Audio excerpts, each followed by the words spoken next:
Bonjour à tous et bienvenue au Gré des Vents. On se retrouve aujourd'hui pour parler d'une figure emblématique de la marine à voile traditionnelle. Une pièce d'histoire de la marine française, unique en son genre, je veux bien sûr parler de l'Hermione.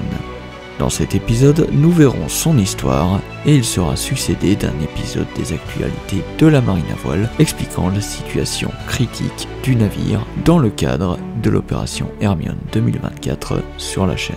Mais avant de débuter l'épisode, générique.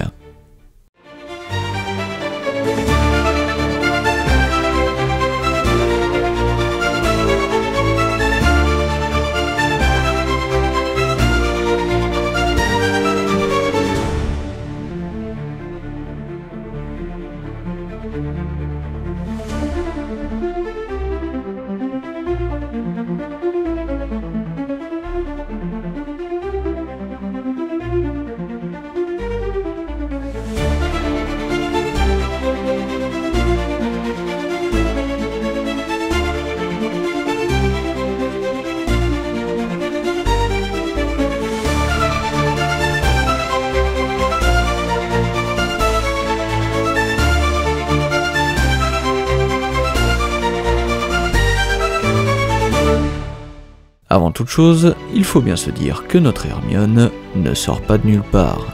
En effet, il s'agit de la réplique d'une frégate de 12, c'est-à-dire armée de canons de 12 livres en batterie principale. De classe Concorde, elle fut dessinée par un architecte naval de l'arsenal de Rochefort, du nom de Henri Chevillard. Cette classe de navire trouve naissance vers la fin du XVIIIe siècle, alors que la marine royale française redore son blason par-delà l'horizon et retrouve une force navale crédible aux yeux de son ennemi héréditaire, qui est alors la perfide Albion. À cette époque, la France possède une marine de guerre en capacité de faire face à la Royal Navy. Mais comme tout combattant qui connaît bien son ennemi, la France sait qu'elle ne pourra pas encore défaire l'Angleterre sur les flots. Britannia rules the wave, certes, mais leur excès de confiance va ouvrir une porte à la Royale. Par ici, il fait vent d'une rumeur. Un peu plus d'une dizaine de colonies américaines se seraient soulevées contre l'Anglois. Quelle bonne fortune que voilà. Pour les arsenaux de France, c'est le branle-bas de combat. En 1777, ce seront pas loin de 17 frégates qui seront mises en chantier durant les 3 ans qui suivront, dont notre fameuse Hermione. Et ce n'est pas par hasard qu'elle est appelée la frégate de la liberté, car en 1780, sur ordre de sa majesté le roi et dans le plus grand des secrets, un jeune marquis de 23 ans est envoyé à bord de l'Hermione. Son nom, Gilbert du Motier de Lafayette. Il a reçu l'ordre d'aller informer le général George Washington que la France arrive, derrière le sabre du comte de Rochambeau. La mission de l'Hermione était désormais claire et d'une importance capitale, délivrer ce précieux message au plus vite. Et ce n'est pas pour rien qu'elle fut choisie pour cette tâche, car elle fut la meilleure de son époque, la plus rapide de toutes les frégates, un bijou de technologie, d'une vitesse et d'une agilité pour l'heure sans égale. Le message fut délivré sous 38 jours. Lafayette devint alors, sans le savoir, le symbole historique de l'amitié franco-américaine. L'Hermione combattra au large des côtes américaines. Les Anglais ont le nombre, mais la frégate française marquait un fossé technologique avec ses adversaires. Comme toujours, la France ne pouvant pas miser sur la quantité, misa sur la qualité, et l'Hermione le prouva à bien des égards, notamment par la prise d'une dizaine de vaisseaux anglais pris de surprise et de vitesse par l'agilité de l'Hermione au combat. Quand la bordée anglaise était tirée, la frégate avait déjà viré, et sa coque en chêne massif à l'inclinaison prononcée faisait ricocher les quelques boulets qui parvenaient à l'atteindre. Mais, ironie du sort, en 1793, alors qu'elle convoyait 12 bâtiments de guerre et chargée de 65 canons en cale, la frégate, qui a résisté aux vaisseaux de la plus puissante marine du monde, fut coulée par un pilote français qui l'a échoué sur un rocher au large du Croisic, sur le plateau du Four. Elle qui aura résisté au boulet sera vaincue par un rocher et sombrera sans le moindre coup de canon. En 1984, un plongeur du nom de Michel Vasquez, passionné par les épaves sous-marines, eut vent de l'histoire d'une frégate qui aurait coulé au large du Croisic. Le 22 juillet de la même année, il se mit en quête du dit vaisseau, mais ne le trouva pas. Cependant, il mit la main sur des vestiges qui ne trompent pas. C'est bien ici qu'elle a coulé. Elle est là, quelque part. Il remonta des vestiges retrouvés et le fera parler pour mettre au jour des informations sur l'histoire du navire gisant au pied du plateau. Il se remit alors en quête du navire et bingo, il l'a trouvé. Avec l'aide des archives de la marine, cela lui permet de l'identifier clairement. Tout concorde, c'est le cas de le dire. Il s'agit de l'Hermione. Les fouilles sont achevées courant 2005 et rapidement les médias s'emparent de l'affaire. Une encre d'époque et des canons ont été retrouvés et remontés. Mais si beaucoup pensaient que cela s'arrêtait au fait de consigner la trouvaille sur le papier, cette supposition allait être vite mise à mal en 1990 par des gens qui communément sont appelés des fous, mais qui pour le coup sont, plus officiellement, des membres du Centre international de la mer, ainsi que des passionnés du patrimoine maritime de Rochefort. Ensemble, ils créent l'association Hermione Lafayette, visant ni plus ni moins la reconstruction de la frégate, en taille réelle, une réplique historique. Bien que le projet soit vu par certains comme au mieux une bonne blague, d'autres le prennent très au sérieux, à tel point que nombre d'entreprises et d'organismes s'investiront dans le projet. La machine était lancée. Il ne suffira en plus que de sa présentation au Salon Nautique de Paris en 1996 pour séduire et lancer le projet de façon concrète, par le lancement du chantier. Aux projets colossaux, les mesures colossales. Un appel d'offres européen est donc lancé, et en janvier 1997, l'entreprise Asselin est choisie. Et c'est une société bien de chez nous, plus précisément de Thouars en Nouvelle-Aquitaine. Elle sera chargée de la première phase des travaux. Cependant, on est face à un problème. À vrai dire, deux problèmes. On n'a ni les plans, ni les méthodes de fabrication. Mais heureusement, l'Hermione n'était pas la seule de sa classe. Il fut donc choisi de prendre les plans de la classe Concorde, dont l'Hermione originale faisait partie.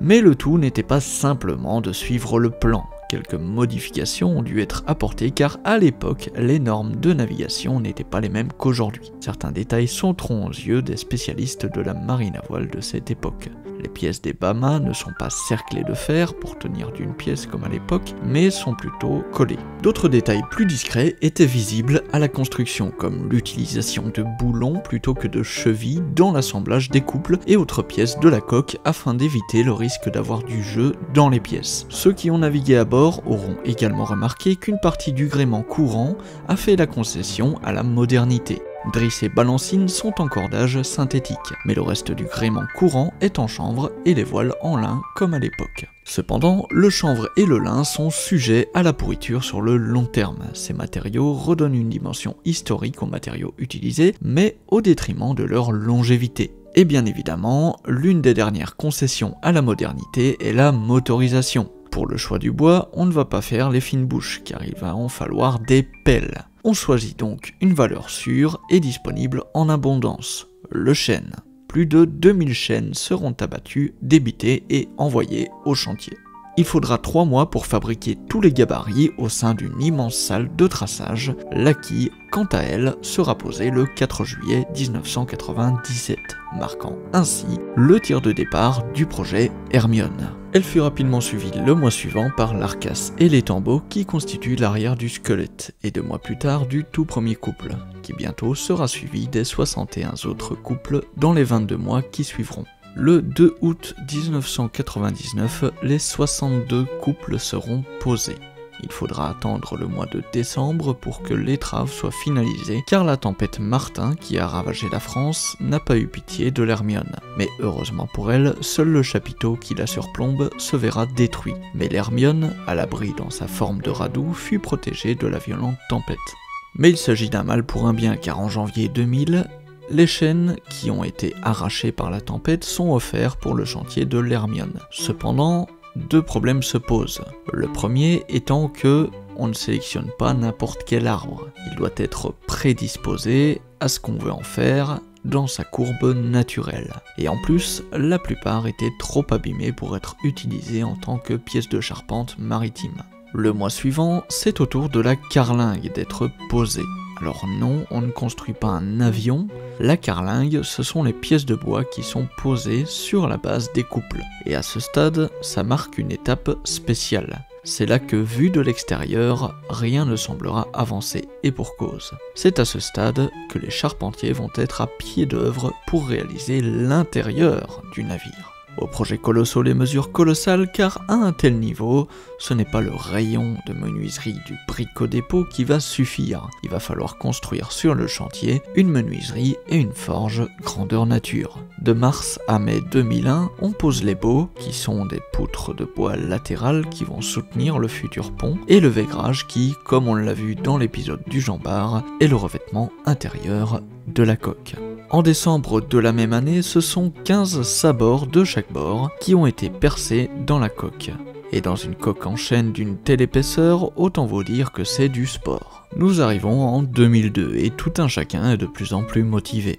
On commence à en voir le bout. Pendant que le bordage, c'est-à-dire l'extérieur de la coque, est finalisé, c'est l'heure de passer aux ateliers. À la menuiserie, on fabrique la barre de l'Hermione, et à la forge, on prépare les ferrures d'affût pour les canons. En novembre 2003, on procède à la pose du tableau arrière, et un mois plus tard, l'étrave est finalisée. En 2005, c'est la pose des bordées de pont fabriqués en chêne. Ils supporteront le futur pont de l'Hermione. Là encore, c'est l'heure de la course. À vos marques, prêts, étuvés, cintrés, posés. Comme on l'a vu dans l'épisode sur l'histoire du Standard, cette manœuvre demande rapidité et précision. Un exercice où le cardio compte autant que les muscles. On placera ensuite ce qu'on appelle des épontilles, qui sont des poutres soutenant les bordées de pont et par extension le pont en lui-même. Une pièce indispensable avec une telle surface. Alors, on voit ici une pièce de bois un peu étrange. Il s'agit de ce qu'on appelle un cep de drisse. Cette énorme pièce de bois et de bronze sert à renvoyer les drisses vers le cabestan, car pour hisser haut, la simple force des bras ne suffit pas. Mais le cabestan, lui, est parfaitement conçu pour ce genre de tâches. Et de plus, il offre une sécurité supplémentaire avec des pattes d'acier anti-retour. Vous savez, c'est ce fameux tic-tic-tic-tic-tic qu'on entend lorsqu'on tourne au cabestan. Si jamais on lâche, il se bloquera pour éviter de s'emballer dans l'autre sens. Le cabestan donc donne une traction horizontale alors que les drisses doivent être utilisées verticalement. Et bien c'est là qu'intervient le cep de drisse. Pour répondre à cette problématique, la pièce agit comme une sorte de grosse poulie pour faire un retour à 90 degrés des drisses vers le cabestan. C'est également à cette période que va être posée une partie de l'accastillage. Le 5 septembre 2005, ce sont 26 autres épontilles qui sont posées, au niveau du pont inférieur. En début d'année suivante, c'est au tour de l'étambret de grand mât d'être fabriqué. Il s'agit de la pièce qui permet au mât de passer à travers les ponts. Il permet l'étanchéité du tout, avec une toile installée par-dessus. Il sera posé en juillet 2006. En février 2006 et durant plus d'un mois, la menuiserie redoublera d'efforts pour fabriquer les hunes. La première étant la hune du bas-mât d'Artimon. La hune, c'est une sorte de plateforme qui à la fois permet au gabier de s'arrêter entre deux étages du gréement, mais à l'époque cela servait surtout aux soldats postés dans les hunes qui tiraient au mousquet sur l'équipage ennemi durant un abordage et défendaient le pont d'un éventuel contre-abordage. La hune du mât de misaine pouvait également servir à la vigie pour épier l'horizon à la recherche d'éventuelles voiles ennemies. La hune sert également à assurer une largeur suffisante pour chaque auban qui doit avoir un angle minimal de 7 degrés pour tenir efficacement le mât. Comme on le voit sur cette figure, la hune servant de jonction entre les haubans de bas-mât et les haubans de hune. En décembre 2006, c'est l'heure du calfatage. On va rendre la coque étanche en bourrant entre les bordées du chanvre tressé et enduit d'une sorte de goudron que l'on appelle du brai, la même méthode que celle utilisée à l'époque. Pendant ce temps, la forge fabriquera les chaînes de haubans, qui sont la base des haubans qui tiendront les mâts en place. L'année 2006 marquera également une année phare dans l'histoire du projet de l'Hermione, notamment par la venue de l'ambassadeur des États-Unis, Craig Stapleton. En février 2007, on réalise le bordage du pont de Batterie. Les mâts et la première vergue sont livrés au chantier sur un plateau, et non pas d'argent mais de semi-remorque. La gibre, qui est une pièce venant prolonger l'étrave et tenant la figure de proue, est posée. Elle n'a pas encore reçu son emblématique lion tenant fermement les armoiries du Royaume de France, mais ça viendra. En mars 2008, le bordage du pont du Gaillard d'arrière est finalisé. En gros, on a posé le parquet. Allez, un peu d'humour, ça fait pas de mal. Le mois suivant, c'est au tour du Gaillard d'avant d'être finalisé, avec un bordage en pin Douglas et en chêne. Et en octobre de la même année, c'est le bordage de la ligne de flottaison jusqu'au pavois qui est finalisé. C'est à ce moment qu'on voit vraiment le projet prendre une forme quasiment finale. Et pour certains, on repense à ceux qui s'étaient moqués de la folie du projet à ses débuts. Mais ce n'est pas le moment de mollir, le boulot n'est pas fini. Fin 2008, on pose ensuite les cabestans, un petit et un grand. Alors le bois brut c'est bien beau, mais c'est pas le tout, va falloir mettre un peu de couleur là-dessus. Et les couleurs de la marine royale française, s'il vous plaît. Et oui, car bien qu'aujourd'hui tous les navires de guerre soient peints en gris et possèdent un ornement de poupe aussi splendide qu'un mur de hangar, à l'époque c'était différent. On savait y faire, on avait le goût des belles choses. De magnifiques figures de proue, des sculptures monumentales sur le tableau arrière. L'Hermione fait encore figure de sobriété, elle n'a que d'humbles armoiries. Mais pour ceux qui connaissent le Soleil Royal, vous savez de quoi je parle. C'est donc en mars 2009 que l'Hermione sera peinte aux couleurs de la marine royale française, le bleu roi et le jaune de Naples. Les batteries en beige, ce qui lui donne cet aspect aussi éclatant. Les Bamas, quant à eux, seront peints en blanc. Je n'ai pas la raison exacte du choix de cette couleur, mais je trouve ça très joli. 4 pompes de cale à main d'époque seront posées et cerclées de fer par les forgerons. En juillet 2009, c'est au tour de la grande chambre de se faire belle. On réalise le cloisonnage pour 4 cabines ainsi qu'un vaigrage d'apparat. En juillet, c'est la seule pièce d'ornement du tableau arrière qui est finalisée. Il s'agit de la couronne qui viendra encercler les armoiries. Posées sur un fond bleu, les fleurs de lys seront couvertes de 250 feuilles d'or. En janvier 2010, l'intérieur sera lui peint en rouge, car à l'époque, lors des batailles, les blessés étaient nombreux et souvent graves. Le rouge avait été choisi pour que le sang soit moins visible sur le bois et ne fasse pas paniquer les hommes à la vue d'autant de sang, l'idée étant de les habituer à la vue du rouge.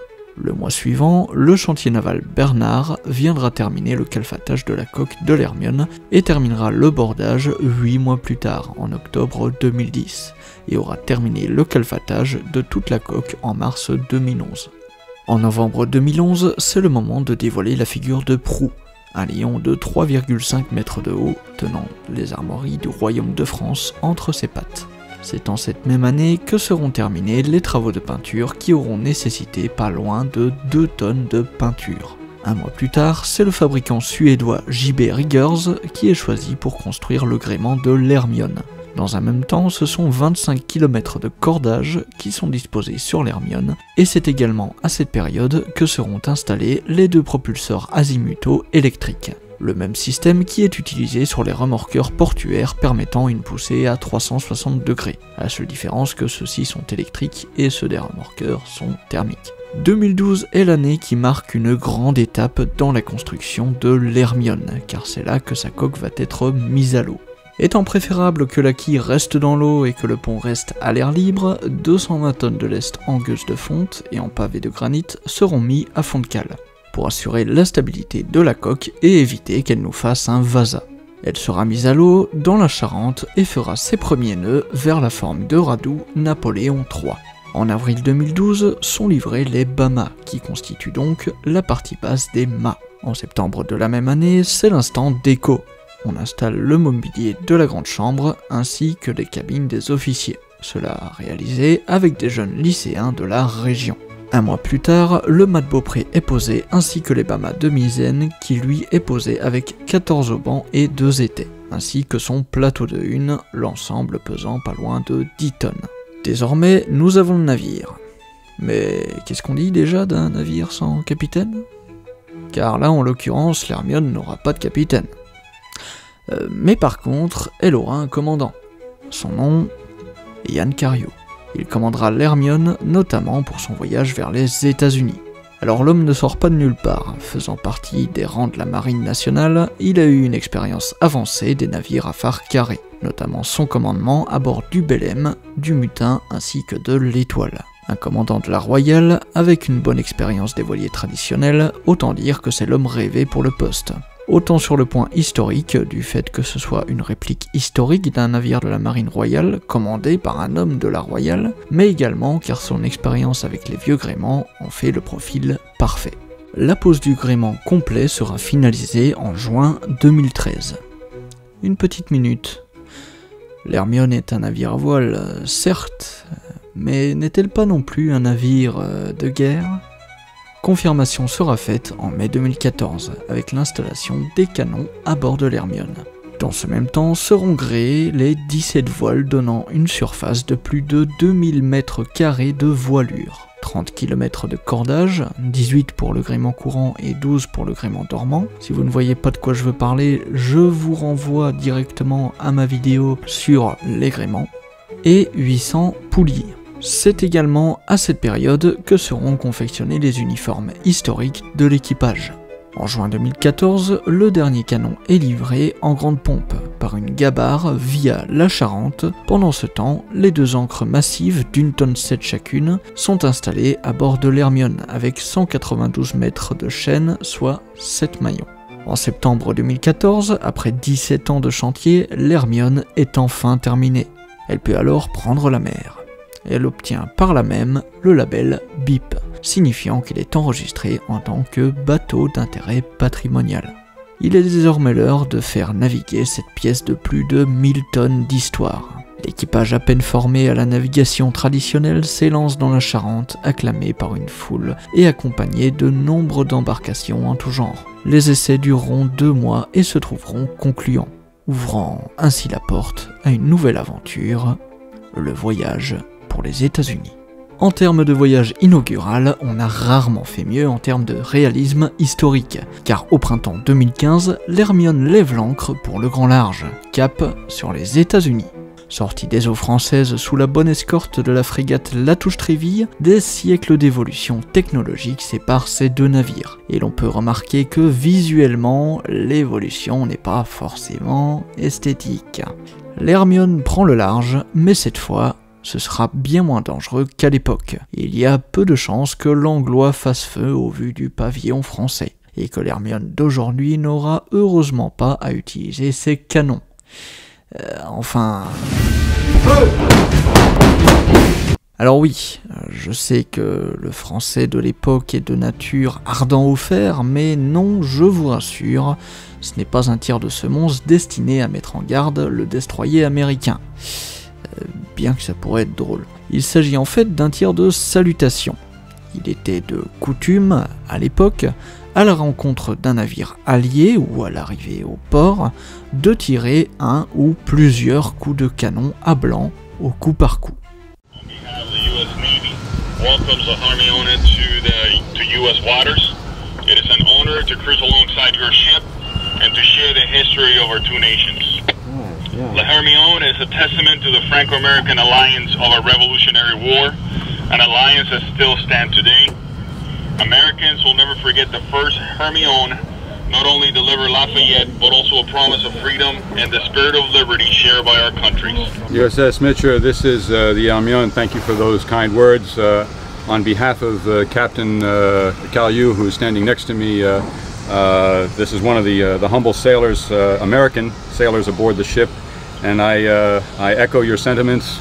We are proud to have achieved, after 17 years of tremendous effort on the part of a small group of people, to build this boat and to bring her here to acknowledge this day with you is indeed a great honor, and we look forward to visiting the American people as we make our way up the coast. Suite à cette rencontre symbolique de 2 navires de guerre d'époques radicalement différentes, et dont pourtant l'un n'existerait pas aujourd'hui sans l'autre, l'Hermione se remit en chemin et mit le cap sur la Virginie pour une escale à Norfolk, puis à Yorktown, afin d'y faire escale et ainsi entamer sa longue campagne aux États-Unis. À la différence que cette fois, ce n'est pas pour leur indépendance.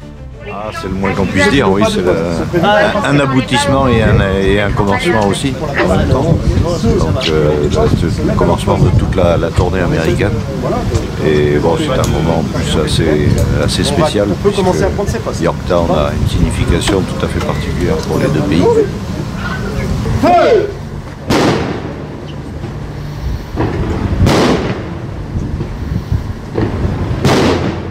Du mois d'avril au mois d'août 2015, l'Hermione aura sillonné les côtes américaines et canadiennes. D'escale historique en escale historique, elle aura vu Norfolk, Yorktown, Annapolis, Baltimore, Philadelphie, New York et j'en passe. La frégate de la Liberté continuera de naviguer jusqu'en 2019 et aura un nouveau programme pour 2022. Et en septembre 2021, le coup près tombe. Le programme 2022 doit être annulé. L'Hermione est atteinte d'un champignon. Le grand carénage révélera qu'une partie de l'étrave ainsi qu'une autre partie proche de l'étambot sont attaquées. Coût de réparation, 6,5 millions d'euros. Voire plus si on le laisse poursuivre sa lente dégradation. C'est un choc qui secoue l'association, mais qui ne la fait pas s'effondrer pour autant. C'est pas grave, on remet la main à la pâte et on rénove.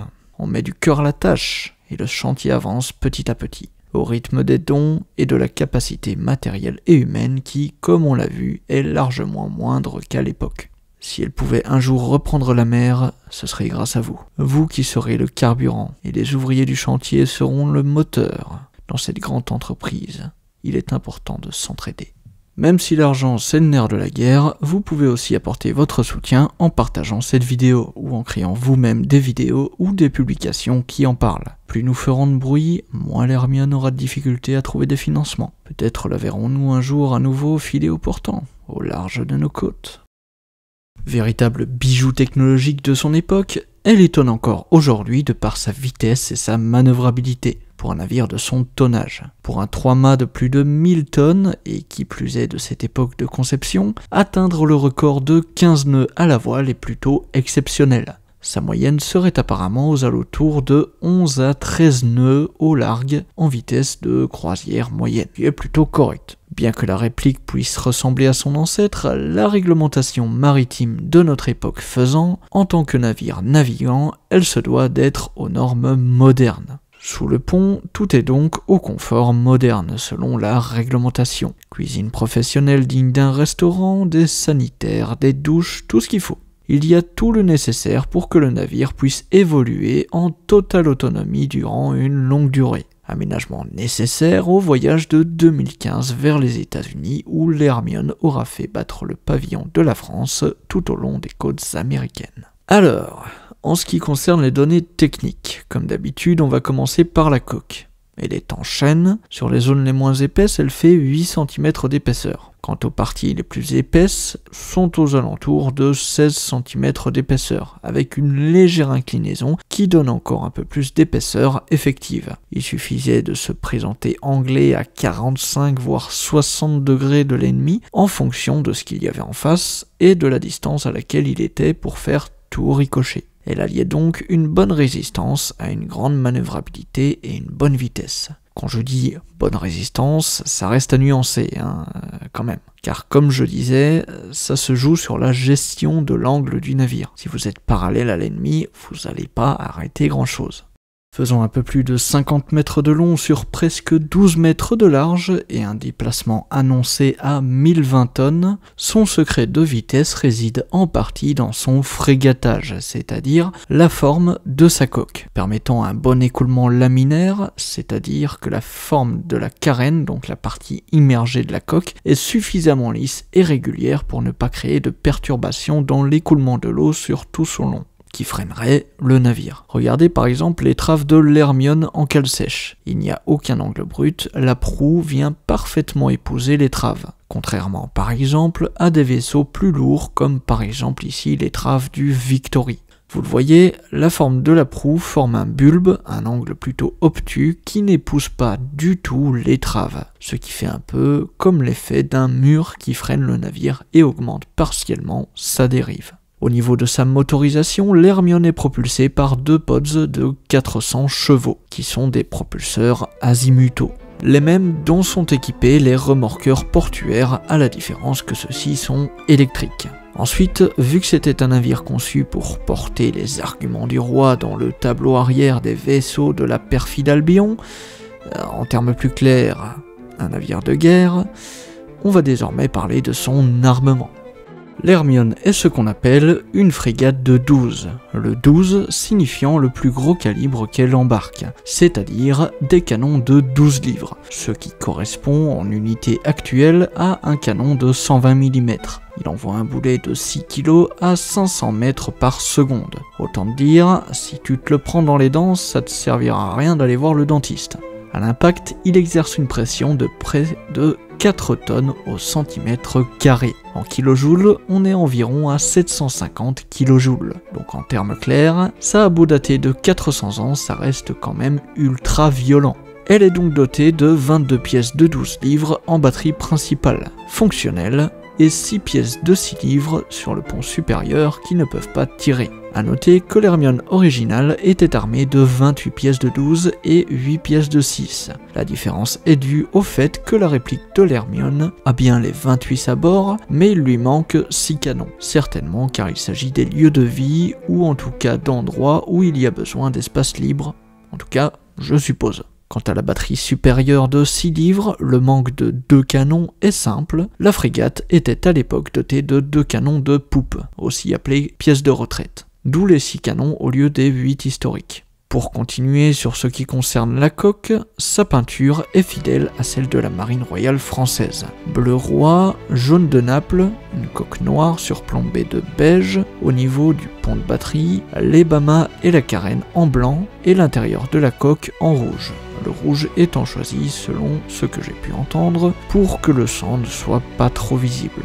Le fait qu'il n'y ait que les parois qui soient peintes en rouge et pas le haut ou le bas, ça vous donne une idée de la violence des combats. Et pour finir sur un petit détail, moderne et un historique, concernant le petit détail moderne, le pavillon que vous voyez flotter sur le mât de pavillon n'est pas un simple pavillon, il a été donné par la marine nationale. C'est le même que ceux qu'on voit flotter sur les navires de la marine nationale, ce qui est plutôt beau pour la symbolique. Et concernant le détail historique, saviez-vous qu'à l'époque, il y avait des règles de combat qui stipulaient qu'à partir du moment où un navire perdait son pavillon, il devait stopper le combat. C'était considéré comme une défaite. Et s'il n'arrêtait pas le combat, il pouvait avoir de sévères peines. Imaginez la frustration. Un petit cotre qui tire un ridicule boulet de 4 livres dans le mât de pavillon peut défaire un navire qui lui est largement supérieur. Si je ne me trompe pas, je crois que c'était appelé les règles d'engagement. C'était plutôt strict et très structuré, mais j'ai du mal à imaginer que c'était appliqué dans la plupart des cas. Généralement, quand t'es au combat, tu fais comme tu peux et tous les moyens sont bons pour gagner. Comme on dit, c'est toi ou lui. Maintenant qu'on a vu un peu tout ce qui concerne la coque, on va passer au gréement. L'Hermione est donc un 3-mâts carré.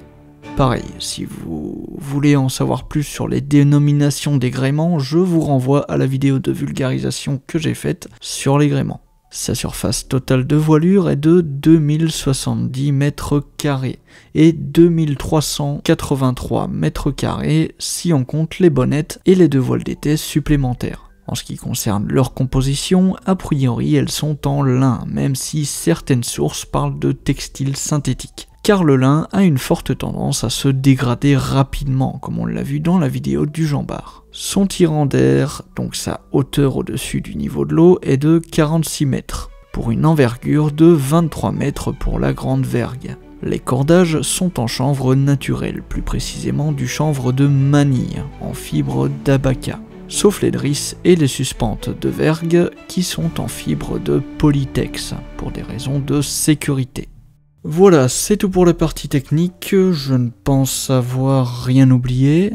Un grand merci à Simon de la chaîne MS Lazuli pour m'avoir apporté son aide sur la partie technique de l'Hermione. Ayant été navigant à son bord, son intervention a été bénéfique pour le script de la vidéo. Encore un grand merci à lui. Je vous ai mis le lien de sa chaîne en description. N'hésitez pas à partager et à vous abonner si la vidéo vous a plu, et également pour soutenir l'effort de communication autour de l'Hermione. Sur ce, nous on se retrouve dans une prochaine vidéo, puissent les vents vous être favorables.